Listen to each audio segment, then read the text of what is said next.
What's going on, everybody? It's your boy BJ, the DJ. You are now tuned into the B side. That's right, this is the B side. And for this particular episode, I want to piggyback off what I was talking about in episode 18. We talked about Dre and Snoop. We talked about that producer rapper relationship, and we talked about how there are none better than those two. Specifically, we talked a little bit about the Missionary album, and that's what I want to touch on here for this particular B side.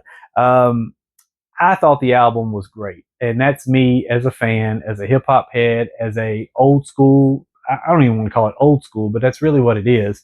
An old school fan of Snoop and Dre. I felt like Missionary was everything we could expect this many years later. Right? This was supposed to be the continuation of Doggy Style at a later date, and I feel like they more than fulfilled that obligation.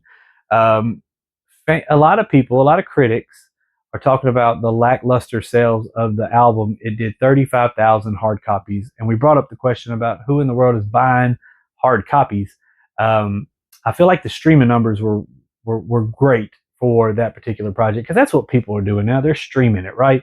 Um, I don't think the 35,000 deems that album a failure by no means. If you look at Snoop's last 5 or 6 albums, none of them have gone gold or platinum. They may have done a couple 100,000 overall, but he's not going gold and platinum like he used to. He may have a song that may sell 500,000 or a million or however they deem streaming now, but they don't pay anything for sure.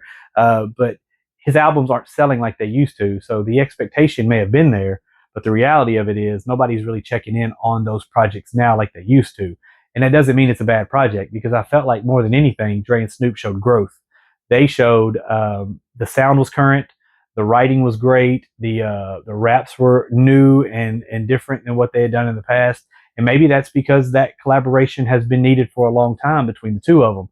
Because I do feel like when they're together, they are at their best. The song that stood out to me the best, my favorite song on the album is "Last Dance with Mary Jane" with Jelly Roll and Tom Petty.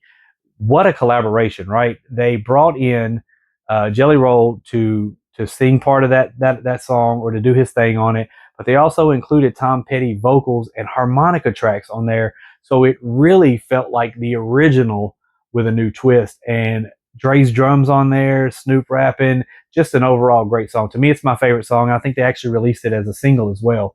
And what a year for Jelly Roll, by the way. Let's go ahead and talk about that. In a span of like what 8 to 10 months, the man was on Eminem's album. He shot a video with Eminem. Then he comes and he's in the studio with Dre working on this track, and then he makes the Snoop album, and continues to make his mark in country music. Won countless awards, sold out shows everywhere. Like again, the ride continues for that man, and we can't be any more prouder than what we already are, right? So yeah, shout out Jelly for that, man. Like what a way to come in and really do your thing on a classic track produced by Dre, featuring a legend like Snoop. And I read somewhere, and I don't know if it's true or not, but I read that Snoop gifted Jelly's son Noah a gang of V-Bucks for Christmas or something like that. So pretty cool thing on Snoop's part, and that relationship there. So continues to grow. I think it's great. But yeah, that's what I got, man. I thought Missionary was a really decent project. Definitely, it's going to go. I think it's going to be one that gets better with time. I think people are going to go back and listen to it later on and realize that there were things there that they missed, that it was greater than what was anticipated. It's just the fact nobody's buying records anymore. Everyone is streaming, everyone's saving things in playlists, and nobody's buying hard copies. And that's why the numbers looked as bad as they looked, I think. But overall, I think it's a great project, and I'm here for it. And I'm hearing we're going to get more collaborative projects from Dr. Dre, so I'm all for that as well. So that's what I got. This has been the B side. BJ the DJ. Don't forget to rewind.